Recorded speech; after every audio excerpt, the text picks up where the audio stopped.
Hello everyone, welcome to my YouTube channel.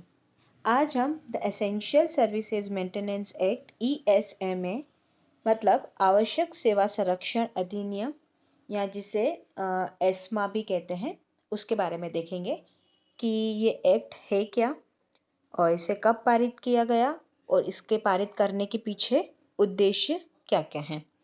ठीक है, तो सबसे पहले हम देखते हैं कि जो एसेंशियल सर्विसेज मैनेजमेंट एक्ट है ESMA उसको 1968 में भारत की संसद द्वारा अधिनियमित किया गया।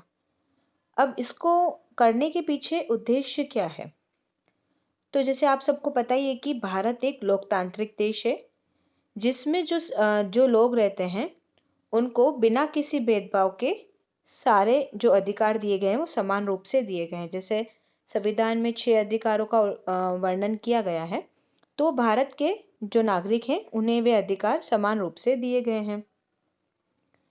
तो उस अधिकारों में क्या है, शांतिपूर्वक प्रदर्शन करना भी लोगों का एक अधिकार है। ठीक है, कि अगर आपको कोई अपनी बात मनवानी है तो आप शांतिपूर्वक प्रदर्शन करें। ये लोग प्रदर्शन कब करते हैं? जब कुछ लोगों की मांगे पूरी नहीं होती हैं तो वे क्या करते हैं, वे हड़ताल पर चले जाते हैं। जैसे अभी आपने थोड़ा टाइम पहले एक दिल्ली का केस देखा होगा जिसमें जो डॉक्टर थे वे हड़ताल पर चले गए थे क्योंकि उनमें जो डॉक्टर थे उन पे हमले किए जा रहे थे। तो इससे क्या होता है कि अगर कोई हड़ताल पर चला जाता है तो जो देश के दूसरे लोग हैं उन्हें क्या होता है कि समस्याओं का सामना करना पड़ता है। ठीक है, उन्हें काफ़ी सारी प्रॉब्लम फेस करनी पड़ती है। लेकिन जो सरकार है वो लोगों की जो प्रॉब्लम है उनको कम करने के लिए कुछ कानूनों का सहारा लेती है। ठीक है, तो वे जो कानून हैं वे हैं एस्मा। ठीक है, ESMA। इसमें क्या होता है, जैसे डॉक्टर ने हड़ताल की थी दिल्ली में, तो दिल्ली सरकार ने इस कानून का सहारा लिया था ताकि किसी के हड़ताल करने पर कि अन्य लोगों पर या अन्य लोगों को कोई भी प्रॉब्लम फेस नहीं करनी पड़े। ठीक है, उनमें क्या होता है कि उन जो लोग होते हैं ना उन्हें जो आवश्यक सामग्री होती है जो उनके सामान्य जीवन के लिए ज़रूरी होती है वे भी उन्हें नहीं पहुंच पाती। ठीक है, तो वे उनको मेन प्रॉब्लम वो होती है। तो जैसे इसमें लिखा गया है कि इसका मुख्य उद्देश्य उन वस्तुओं की निर्बाध गति को बनाए रखना है जो कि सामान्य नागरिक के लिए सामान्य जीवन के लिए आवश्यक है। ठीक है, तो मतलब जो बेसिक चीजें हैं उनको निर्बाध गति उनकी बनाए रखने के लिए सरकार इन कानूनों का सहारा लेती है। अब हम देखते हैं कि जो ये ESMA है उनको अनावश्यक हड़ताल को रोकने हेतु लगाया जाता है। मतलब अगर उनकी कोई मांगे हैं तो वे हड़ताल करेंगे और सरकार उन्हें सुनेगी भी। ठीक है, पर अगर वे अनावश्यक हड़ताल कर रहे हैं तो इस कानून को उन्हें रोकने के लिए लगाया जाता है। अब जो ESMA है उसको लागू कैसे किया जाता है उसके बारे में हम देखते हैं। इसको लागू करने से पूर्व इससे प्रभावित होने वाले कर्मचारी को किसी समाचार पत्र या अन्य माध्यम से सूचित किया। मतलब जो कर्मचारी हैं उन्हें ये बताया जाएगा किन किन के थ्रू, समाचार पत्र या फिर कोई भी अन्य माध्यम से उन्हें कुल मिला के इन्फॉर्म करना है। अब जो ये ESMA है वह अधिकतम 6 माह के लिए लगाया जा सकता है, लेकिन यदि केंद्र सरकार मानती है कि इसे और आगे बढ़ाने की जरूरत है, जैसे 6 महीने के लिए तो लगा लिया पर उसके बाद अगर सरकार को लगता है कि अभी भी जो सिचुएशन है वो कंट्रोल में नहीं हुई है तो सरकार उसे लंबे समय के लिए बढ़ा सकती है, लेकिन एक बार में वह खाली 6 महीने का ही ऑर्डर दे सकती है, इससे ज्यादा वो ऑर्डर नहीं दे सकती। मतलब टाइम पीरियड 6 महीने का होता है। अब आप 6 महीने को कितनी भी बार रिपीट कर सकते हो। ठीक है, अब इसमें हम देखेंगे कि सजा का क्या प्रावधान है, अगर इसमें कौन कौन सी पनिशमेंट दी जाती है। ESMA अगर लागू हो जाता है तो उसके बाद अगर कोई कर्मचारी हड़ताल पर जाता है, क्योंकि उससे पहले हम कर्मचारी को इन्फॉर्म कर चुके हैं, उसके बाद अगर वह हड़ताल पर जाता है तो वह अवैध और दंडनीय है। ठीक है, मतलब उसको यह मतलब वैध नहीं है, इलीगल है। क्रिमिनल प्रोसीजर 1898 के अंतर्गत एस्मा लागू होने के उपरांत इस आदेश से संबंधित किसी भी कर्मचारी को बिना किसी वारंट के गिरफ्तार किया जा सकता है, क्योंकि एक तो हमने उन्हें पहले ही बता दिया, उनके बाद भी अगर वो कर्मचारी हड़ताल पर जाता है तो वह अवैध है और उन्हें बिना किसी वारंट के अरेस्ट किया जा सकता है। और इस एक्ट में यह भी कहा गया है कि यदि किसी आवश्यक सेवा के रखरखाव के लिए ओवरटाइम करने की जरूरत है तो कर्मचारी इसे इनकार नहीं कर सकते।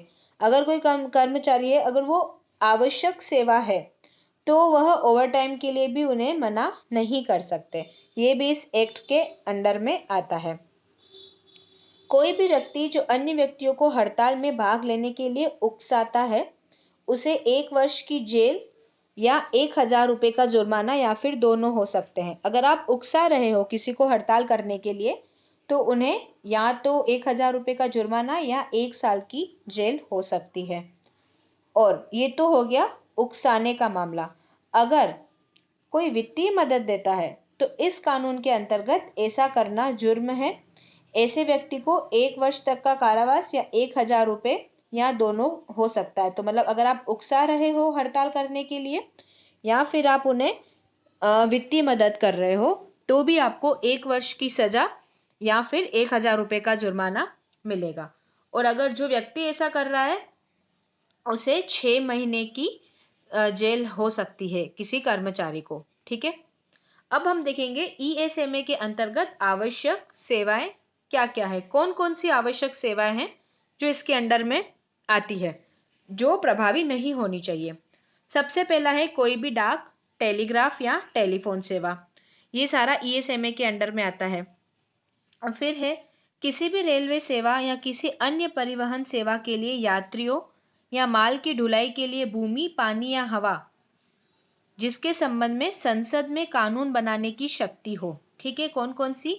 रेलवे सेवा या कोई भी परिवहन सेवा जिसके लिए यात्री या माल की ढुलाई के लिए भूमि, पानी, हवा। ठीक है, ये 3 आपको ध्यान रखना है, भूमि, पानी, हवा, और इसके संबंध में संसद कानून बना सकती हो। ये भी ईएसएमए के अंतर्गत आता है। फिर तीसरा है हवाई अड्डे के संचालन या रखरखाव से जुड़ी कोई भी सेवा या विमान के संचालन, मरम्मत या रखरखाव की सेवा। मतलब हवाई अड्डे का पूरा, चाहे वो विमान की संचालन हो या उसका मरम्मत हो या उसका रखरखाव हो, ये भी सारा ईएसएमए के अंडर में आएगा। फिर है किसी भी बंदरगाह में माल की लोडिंग, अनलोडिंग, आवाजाही या भंडारण से जुड़ी कोई भी सेवा हो, तो इसमें जो बंदरगाह होती है उसका सारा प्रोसीजर भी आ गया, बंदरगाह का, पोर्ट का। फिर है सीमा शुल्क के माध्यम से या तस्करी की रोकथाम के साथ माल या यात्रियों की निकासी से जुड़ी कोई भी सेवा, सीमा शुल्क हो या तस्करी की रोकथाम हो, तो इनसे जुड़ी कोई भी सेवा होगी तो वो भी ईएसएमए ये जो एक्ट है उसके अंडर में आएगी। किसी टकसाल या सुरक्षा प्रेस में कोई सेवा हो, और लास्ट है भारत सरकार के किसी भी रक्षा प्रतिष्ठान में कोई भी सेवा हो। तो आप इसमें देख सकते हैं, इसमें सारी मेन जो इंपॉर्टेंट सेवाएं उनको लिया गया है, जैसे रक्षा, टकसाल या सुरक्षा प्रेस, उसके बाद है सीमा शुल्क के माध्यम से तस्करी की रोकथाम, बंदरगाह का पूरा प्रोसीजर, उसके बाद है हवाई अड्डे का पूरा संचालन, रेलवे सेवा या कोई भी परिवहन सेवा, उसके बाद डाक, टेलीग्राफ और टेलीफोन सेवा।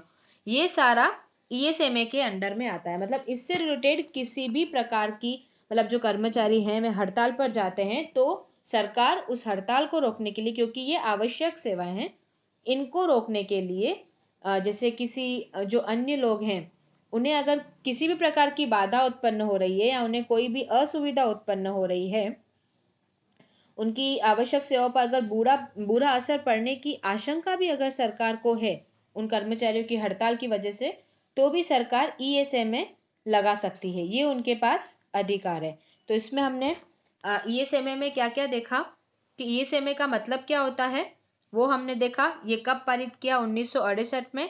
इसका उद्देश्य क्या है कि किसी भी वर्ग के कर्मचारी अगर हड़ताल पर जा रहे हैं, इससे अन्य लोगों की सेवाओं पर बुरा असर पड़ रहा है या उन्हें आवश्यक वस्तुएं नहीं मिल रही हैं जो उनके सामान्य जीवन के लिए जरूरी हैं, तो उन्हें वो प्रोवाइड कराने के लिए सरकार इन कर्मचारियों की हड़ताल को रोकने के लिए ईएसएमए लगा सकती है।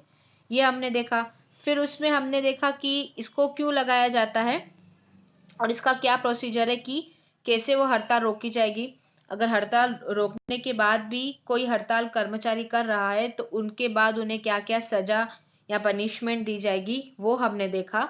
कि अगर कोई उन्हें दूसरा व्यक्ति हड़ताल नहीं कर रहा पर वो उन्हें उकसा रहा है हड़ताल करने के लिए और उन्हें वित्तीय सेवा दे रहा है या वित्तीय मदद दे रहा है, तो उन्हें 1 वर्ष की कारावास की सजा या फिर 1,000 रुपए का जुर्माना ये दिया जाएगा। और आवश्यक सेवाएं कौन कौन सी हैं जिनके लिए ईएसएमए सरकार लगा सकती है, तो वो भी हमने देख लिया। अगर आपको मेरी वीडियो पसंद आती है तो आप उन्हें लाइक कीजिए, ज़्यादा से ज़्यादा शेयर कीजिए और यूट्यूब के मेरे इस चैनल को सब्सक्राइब कीजिए, जिससे आप मेरी आने वाली हर वीडियो से अपडेट होते रहेंगे। अगर आप मुझसे किसी और टॉपिक पर वीडियो चाहते हैं तो आप मुझे कमेंट करके ज़रूर बताएं। Thank you so much.